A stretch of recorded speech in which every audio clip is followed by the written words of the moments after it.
This is Daily Politics reaching you live from Trust TV. You can do well by following us across our social media platforms on Facebook, Instagram, and also watch us live on YouTube. Vice President Kashim Shettima, governors, and some members of the President Bola Ahmed Tinubu economic team on Thursday held a meeting in Abuja. The meeting under the aegis of the National Economic Council, NEC, took place at the council chambers of the presidential villa. It came days after the Federal Executive Council stepped down the memo about the planned new minimum wage for workers in the country. Minister of Information and National Orientation, Muhammad Idris, said the need to step down the memo became imperative for President Tinubu to further consult with other stakeholders on the issue. Even though the minimum wage was also expected to be discussed with a view to finding a common ground on the way forward, our correspondent at the presidential villa reports that there was no any information in that regard. Instead, the presidency announced the introduction of what they called National Construction and Household Support Program. Recall that on Wednesday, the 36 state governors also rose from their meeting in Abuja, where they discussed the new national minimum wage and promised that they will come up with something that will be acceptable. Now joining us from Belgium via Zoom to discuss this and other issues in the polity, as I introduced earlier, is Honorable Ikenna Azomchine. He is also known as Obedient General. Welcome to the program, General. We're happy having you on our program. Thank you for having me. Yes, of course, you are in faraway Belgium.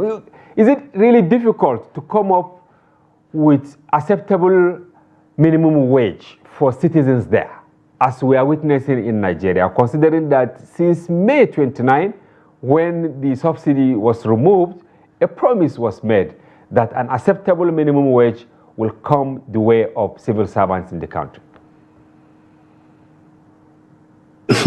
I think this is an African discussion, if I may say. You don't dare touch people's income here. We are talking about where someone who is unemployed is paid almost ₦1 million a month for not working.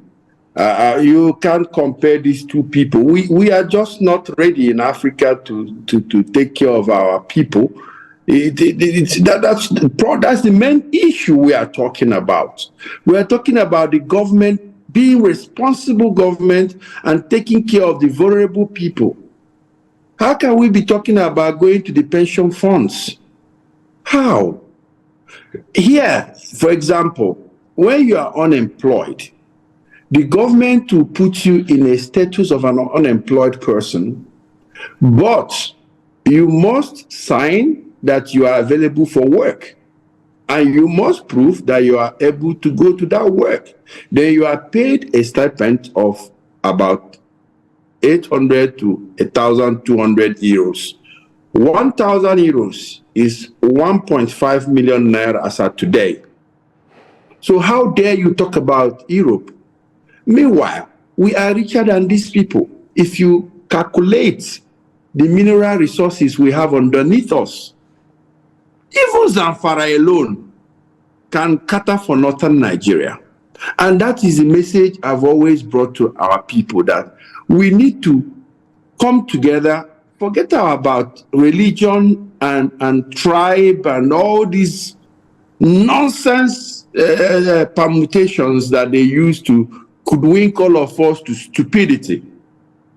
Let me tell you, if Nigerian people can come together and have one voice, we will be able to pay the same monies to our people. I can do it. Me, Ikenna Azomchine, I have lived there for 32 years. I know the system. And the people in government, they know the system. What is the problem with Africa? Let me even not say Africa. Let me talk about Nigeria, the one I'm sure. I left Nigeria just last night. I traveled from Abuja to Benin. I traveled from Benin to Asaba.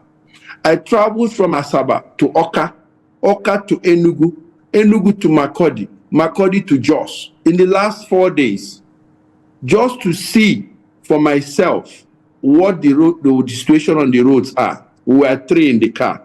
If I tell you my experience, you will cry. Now, talking about you will cry because you have traversed the parts of the country. Many Nigerians, as I speak with you now, are actually in shock because they expected that something, maybe a word or two, will come from the National Economic Council because governors on Wednesday, evening, up to early hours of today, Thursday, they were meeting, but the statement they issued was that they will come up with something positive. But here we are now, National Construction and Household Support Program, meaning it's like a palliative. And they have announced 10 billion naira for procurement of buses and CNG to uplift program. I don't really understand. Can you make sense out of this? Because these buses were promised Nigerians on May 29 last year. And here we are that, okay, there is 10 million. Yeah, 10 billion, yeah, for each of these states. Do you think these buses will come before May 29, 2025? If they want to provide buses, CNG buses, look at Innocent there. Employ Nigerians in thousands, put them there. You go there and see the production taking place. These are all stories. The last time they promised buses, we saw what was packed at the Federal Secretariat. There were refurbished buses that were dead after 3 months. Let me tell you, I am not an expert in economy or whatever, but even a blind man knows that Nigerians are dying, and we need we need a very serious government now. We need a government that is proactive. We don't need meetings. We don't need committees, grammar, speaking grammar. We need action. Now. But where is the action? We're not going to incite violence. We don't need to behave like the Kenyans. We are a blessed country. Nigeria is one of the richest countries in the world. And that is why I've insisted, I told the diasporans, we need to all go home and do our part. I've just launched a program to support female mechanics in Jos 3 days back. We need to go and help our people. We've tried to help our people during the 2023 elections, and the whole story behind it, let's put it behind us. Let us look after the Nigerian people, because the day Nigeria explodes, it cannot be controlled. The population of Nigeria, even the international community, must pay attention, because if we explode, the whole region will be submerged by refugees, and nobody will ever pray for that. And our leaders are careless, if I may say also. They have failed to communicate. I was telling this to my leaders in PDP just before my boss died, Chief Obulaf. He was saying that we will stay in power for 65 years. But we, who are in tune with the reality on the ground, we are telling them, look, you guys are, living large. You are not connecting with the people. We hear the people. The people are not happy with you, the PDP. We kept warning them. They didn't listen. What happened to PDP? They lost power. Now, this is a warning to the APC. You might think it's all joking. Nigerians are hungry. And you know that we are hungry. We need to let the government hear this and know this, that people are hungry. Which is more important, Honorable?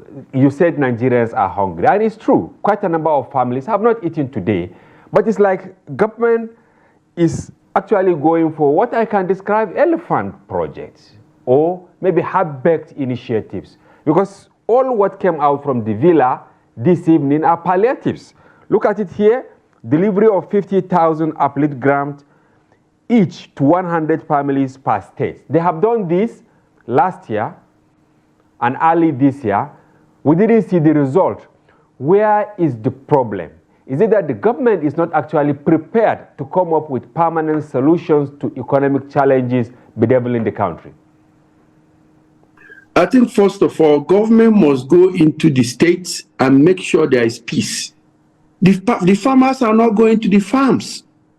If you are traveling within Yola towards Newman and all of those axes where the grains are farmed, people are scared to go to the farms in the bushes. If you're traveling down the Makurdi area where yams are farmed, people are scared to go into the farm. So where will you get the food from? I was shocked to have gone to Feringada Market in Jos, where I normally would buy tomato of 1,000 naira, and it will be filled up in a little basket.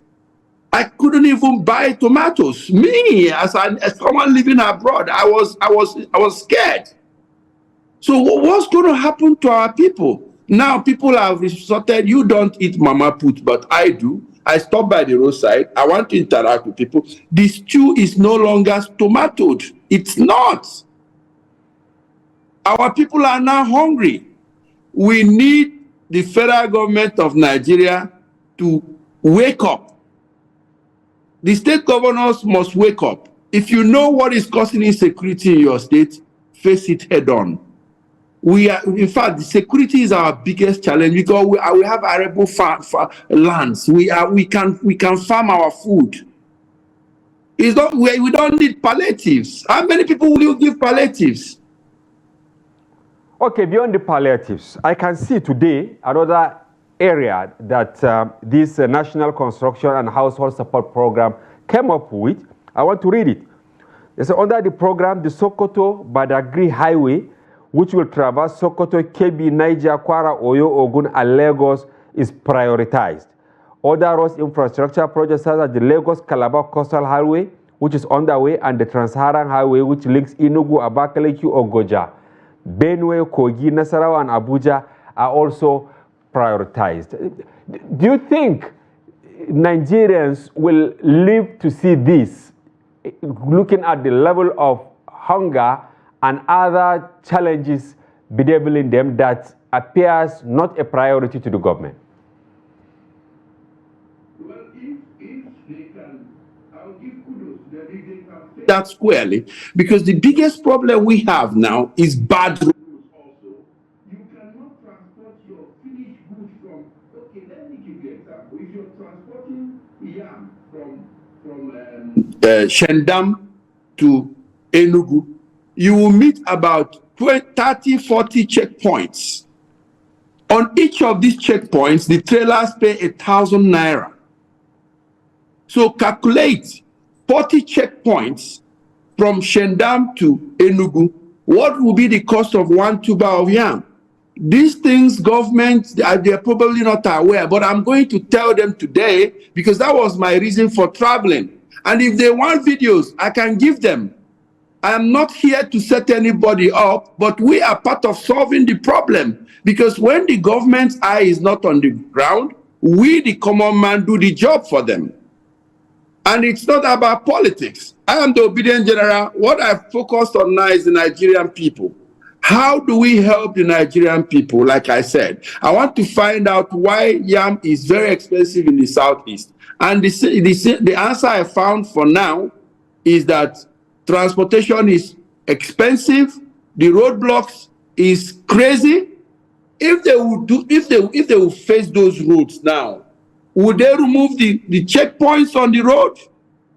And the worst of it all is that some ununiformed human beings call themselves emblems or whatever. They collected about 100,000 naira because I was traveling on an incognito vehicle, a Ford, brand new Ford vehicle, looks like a transport vehicle. I was stopped in Nasarawa, Maraba, and I had paid 45,000 naira for the whole nation's emblem. They checked it and they said, oh, something is missing. I paid 15,000. When I arrived Kogi, I paid again in Kogi. When I arrived in Suka, I paid again. When I got to Kaduna State, you will see some funny guys wearing some Air-Rufai uniform with their high-loss packed on the side. I paid again. Let me ask you, if you're a transporter and you've carried 7 people from Jos to Calabar, and each person pays you 35,000 naira, how are you able to pay all these thieves on the road? The President Tinubu does not know this, and nobody will report this to him. I'm telling you these things because I feel pained. I want the government to look at the problem of Nigerian people. We're not even talking about food. Movement is a problem, for crying out loud. Movement. All the trailers from Lokoja, once you pass Ubila, the Dangote factory, there is no movement. The trailers have blocked the whole road. Can you imagine? I left Abuja by 7 in the morning. I got to Benin by 9:30, 10. I had to travel into the bushes, meander my way, and then you pay some area boys. This is what Nigerians are facing today. If you doubt me, take your crew today, tomorrow morning, and move on. Move from Abuja to Lokoja, Ikenna, and once you pass Ikenna, you are in trouble. Now, where is the problem? Because every other person takes the blame to presidential villa. We have subnationals, we have states. They are now spending over 1 trillion. I disagree with them here. It is not the presidential villa that should tell Buhari. Oshomole was in Buhari's regime. He was the dancing man. He was the everything. And he couldn't compel the president to go and give his people road. Even his own village.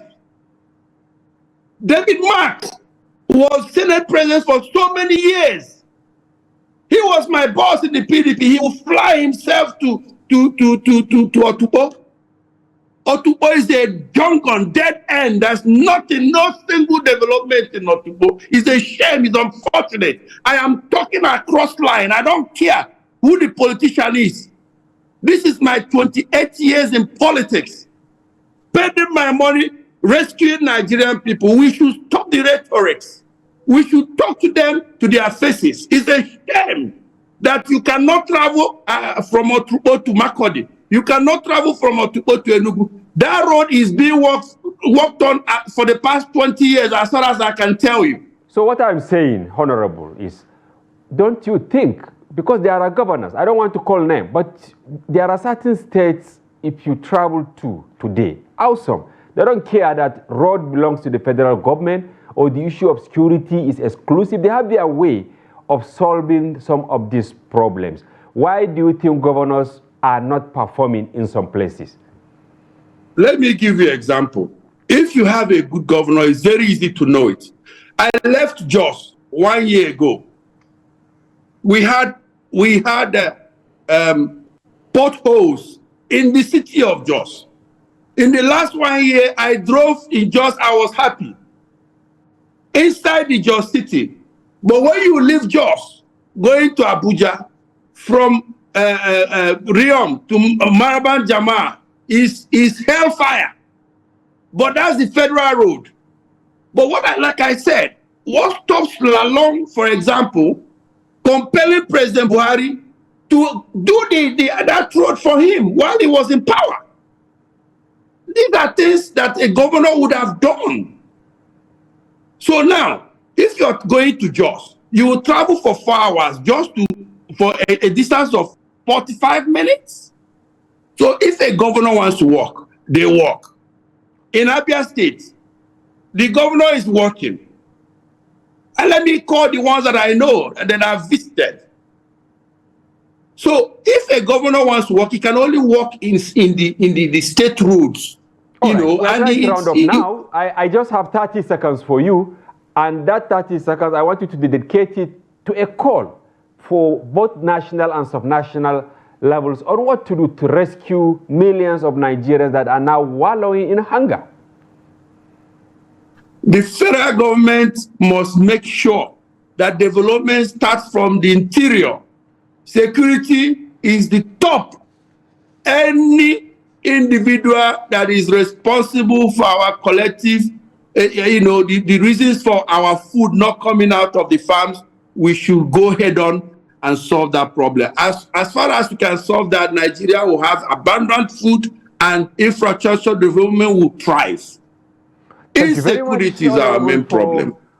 Your informed perspective on this, and we thank you for joining us via Zoom from Belgium. We hope to have you some other time. Thank you very much. My appreciation. And viewers, yes, as I said earlier, yes, that was Honorable Ikenna Azomchine, who is also known as Obedient General, on his take on national issues. And that's a wrap on today's package. We sincerely hope you found the conversation engaging and informative. And be sure to join Daily Politics airing every weekday and our special package on Friday, during which we will open the telephone line for you to comment on national issues. Tomorrow is your day. Keep it there with us. Bye-bye for now. I'm Hamza Idris.